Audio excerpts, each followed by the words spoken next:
தமிழ் கடவுள் முருகனுக்கு பெருமை சேர்க்கின்ற ஆட்சி ஒன்று உண்டென்றால் இந்து சமய அறளைத்துறை உருவாக்கப்பட்ட காலத்திலிருந்து திராவிட மாடல் ஆட்சியின் நாயகனாக இருக்கின்ற இன்றைய தமிழக முதல்வர் ஆட்சியில்தான் முத்தமிழ் முருகனுக்கு பெருமை சேர்க்கின்ற ஒரு ஆட்சியாக இந்த ஆட்சி திகழ்கிறது. 60 வயது கடந்த மூத்த குடிமக்கள் அறுபடை வீடுகள் ஒரே நேரத்தில் தரிசனம் செய்ய வேண்டும் என்ற கோரிக்கையை ஏற்று அந்த அறுபடை வீடு தரிசனத்திற்கு கட்டணமில்லாமல் குளிர்சாதன வசதியோடு பேருந்துகள், 4 நாள் பயணமாக உண்டு உறைவிடம், அதோடு சிறப்பு தரிசனம், அனைத்து திருக்கோயில்களிலும் தெய்வத்திற்குண்டான பிரசாதங்கள் போன்றவற்றை இந்த ஆட்சி ஏற்பட்ட பிறகு இதுவரையில் 2015 பேர்களை இந்த அறுபடை வீடு தரிசனத்தை என் பெருமான் முருகனை மனதார கண்டுகளிக்கின்ற ஒரு வாய்ப்பை திராவிட மாடல் அரசு உருவாக்கி தந்தது. அதன் தொடர்ச்சியாக இந்த ஆண்டு 2000 பேர்கள் அறுபடை முருகன் தரிசனத்தை காண வேண்டும் என்ற உத்தரவுக்கிணங்க ரூபாய் 2,15,00,000 அரசே மானியமாக வழங்கி இன்றைக்கு கந்தக்கோட்டை முருகன் பெருமாள் திருக்கோயிலிருந்து 199 பேர் இந்த யாத்திரைக்கு புறப்பட்டிருக்கின்றார்கள்.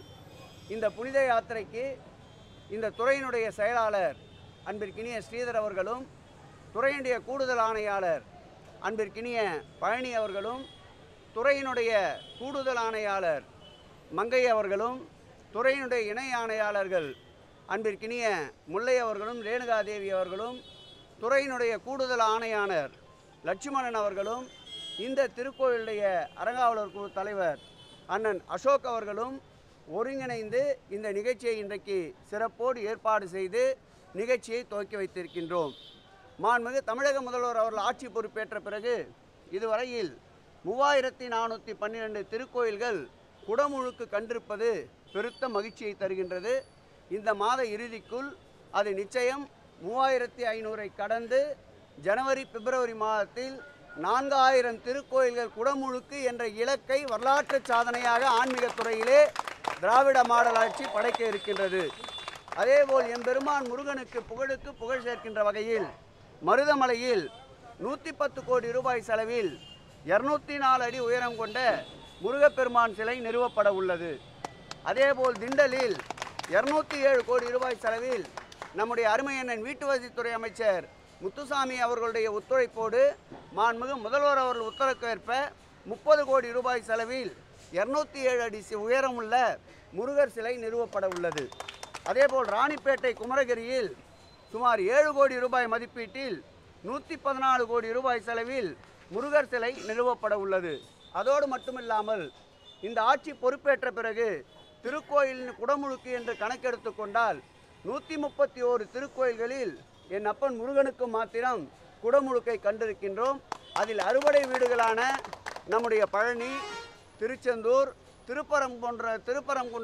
திருப்பரங்குன்றம் போன்ற 3 திருக்கோயில்களுக்கு குடமுழுக்கு காணப்பட்டிருக்கின்றது.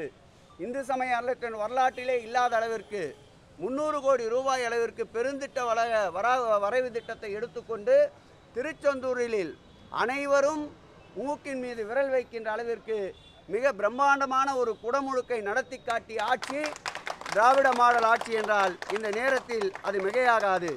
அதேபோல் அறுபடை வீடுகள் மற்றும் திருமுருகன் கோயில் சேர்த்து சுமார் 1085 கோடி ரூபாய் செலவில் திருப்பணிகள் மேற்கொள்ளப்பட்டு வருகின்றன. ஆன்மீக பயணம் என்று எடுத்துக்கொண்டால் காசி ராமேஸ்வரம் ஆன்மீக பயணத்தை முதலில் அறிவித்த ஆட்சி திராவிட மாடல் ஆட்சி. அதேபோல் மானசேவர், முக்திநாத் போன்ற திருக்கோயில்களுக்கு ஊக்கத்தொகையாக வழங்கப்படுகின்ற நிதியை உயர்த்தி தந்த ஆட்சி மாண்புமிகு திராவிட மாடல் ஆட்சி. அதேபோல் புரட்டாசி மாதத்தில் பெருமாள் திருக்கோயில்களுக்கு புனித யாத்திரையாக கட்டணமில்லாமல் செல்கின்ற திட்டத்தை கொண்டு வந்த ஆட்சி திராவிட மாடல் ஆட்சி. அதேபோல் ஆடி மாதத்தில் அம்மன் சுற்றுலா கட்டணமில்லாமல் கொண்டு வந்த ஆட்சி திராவிட மாடல் ஆட்சி. அந்த வகையில் மாதந்தோறும் திருக்கோயில்களில் பௌர்ணமி திங்களில் மங்கையர்கள் பங்கேற்கின்ற திருவிளக்கு பூஜையை 19 திருக்கோயில்களில் நடத்தி காட்டியிருக்கின்ற ஆட்சி திராவிட மாடல் ஆட்சி. இப்படி எண்ணற்ற புதிய திட்டங்களை இந்த ஆட்சியில் மாண்புமிகு தமிழக முதல்வர் சிந்தையில் உதித்திட்ட இந்த திட்டங்களினால் இன்றைக்கு ஆன்மீகவாதிகள் போற்றுகின்ற ஒரு ஆட்சியாக இந்த ஆட்சி திகழ்வதால் தான் நாலாபுறமிருந்து ஈட்டி முனை தாக்குதல்கள் இந்த ஆட்சியின் மீது ஏற்படுத்தப்படுகின்றன. திட்டமிட்டு சங்கிகள் அறையிலே உட்கார்ந்து தீட்டப்படுகின்ற திட்டங்களுக்கேற்ப நீதிமன்ற நெடிய வாசல்களை திராவிட முன்னேற்ற கழகத்தின் திராவிட மாடல் ஆட்சி இந்து சமய அறநிலைத்துறை சென்று கொண்டிருக்கின்றது. எல்லாம் வல்ல இறைவன் எங்களுக்கு பக்கத்துணையாக இருப்பதால் அனைத்து வழக்குகளிலும் எங்களுடைய நடுநிலையான எங்களுடைய நியாயத்தை எடுத்து கூறி வெல்வோம், நிச்சயம் நீதி படைப்போம், வரலாறு படைப்போம் துறையிலே என்று கூறுகிறேன். மகிழ்ச்சியோடு இன்றைக்கு 199 பேர் அறுபடை வீடு பயணத்தை மேற்கொண்டிருப்பவர்கள் எல்லா வளமும் நலமும் பெற்று வாழ்வாங்கு வாழ இறைவனையும் இயற்கையையும் வேண்டுகிறேன். வேற எதனா கோயில் சம்மந்தப்பட்டது கேளுங்க, அப்புறம் போகலாம்.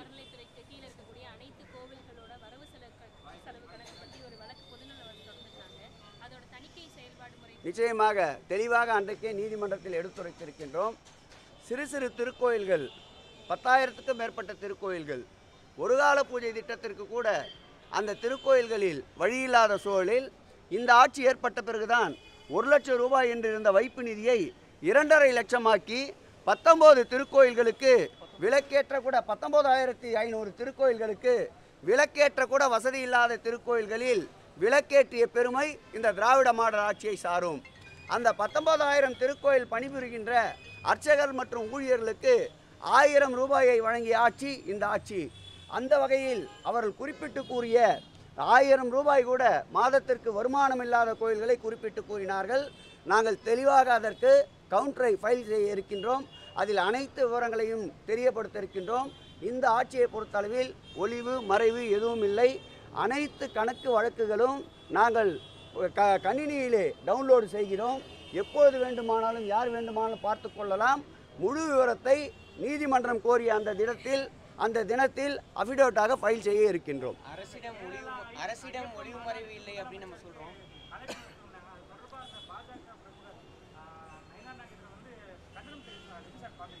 நயினார் நாகேந்திரன் அரண்டு மிரண்டு போயிருக்கின்றார். இது ஏற்கனவே இந்த ஆட்சியின் மீது ஆன்மீகத்திற்கு எதிரான ஆட்சி என்ற வலையை வீசலாம் என நினைத்தார்கள். அந்த வலையை அறுத்தெறிந்து இது ஆன்மீகவாதிகள் ஆட்சி என்று நிரூபித்த பெருமை திராவிட மாடல் ஆட்சியுடைய நாயகன் மாண்புமிகு முதல்வர் அவர்களை சாரும். தற்போது அவர்கள் விடுத்த அழைப்பை ஏற்று அதில் கலந்து கொண்டால் அவருடைய பிம்பம் முழுவதுமாக இடித்து தரைமட்டம் ஆக்கப்படும் என்பதால் பயத்திலே அவர் விடுகின்ற அறிக்கை எப்பொழுதும் போல் மாண்புமிகு முதல்வர் அவர்கள் ஏற்கனவே அவருடைய திட்டமிடல் பயணத்தில் மாறுதல் செய்ய முடியாத சூழலில் இருப்பதை அன்றைய தினம் இந்து சமய அறநிலைத்துறையினுடைய கேரளா மாநிலத்துடைய அமைச்சர் வாசன் அவர்கள் சந்தித்த போது தெளிவாக எடுத்து கூறியிருக்கின்றார். நானும் நம்முடைய அமைச்சரவையில் இருக்கின்ற தியாகராஜன் அவர்களும் அந்த நிகழ்விலே பங்கேற்க இருக்கின்றோம். ஆகவே நயினார் நாகேந்திரனுடைய பயத்திற்கான முடிவு 2026ஆம் ஆண்டு சட்டமன்ற தேர்தலில் அவர் போட்டியிட இருக்கின்ற அந்த தொகுதியையே திராவிட முன்னேற்ற கழகம் கைப்பற்றும் என்பதை இந்த நேரத்தில் அழுத்தம் திருத்தமாக தெரிவித்துக் கொள்கிறேன். திருச்செந்தூர்ல ஒரு சில அர்ச்சகர்கள் தாமாகவே கட்டணத்தை பெற்றுக்கொண்டு உள்ளுக்குள்ளார கோயிலுக்குள்ளார அனுமதிப்பதால் தொடர்ச்சியாக குற்றச்சாட்டு முன்வைக்கப்படுது. அரசிடம் ஒளிமுறைவு இல்லைன்றீங்க, ஆனால் அர்ச்சகர்களிடம் ஒரு ஒளிமுறை அர்ச்சகர்களிடம் ஒளிவுமுறையை ஏற்படுத்த வேண்டும் என்பதற்காகத்தான் பல்வேறு வகையில் நடவடிக்கைகளை எடுத்துக்கொள்ளுகின்ற பொழுது நீதிமன்றத்திற்கு செல்கிறார்கள். நீதிமன்றத்திலும் அவ்வப்போது எங்களுடைய நியாயத்தை எடுத்து சொல்லி அதற்குண்டான தீர்ப்பனையும் பெறுகின்றோம். கூடிய விரைவில் அதை ஒரு ஒழுங்குமுறைப்படுத்தி எந்த விதமான கையூட்டும் இல்லாமல் தரிசனம் பெறுகின்ற ஒரு சூழலை நிச்சயம் துறை மேற்கொள்ளும், நடவடிக்கை எடுக்கும்.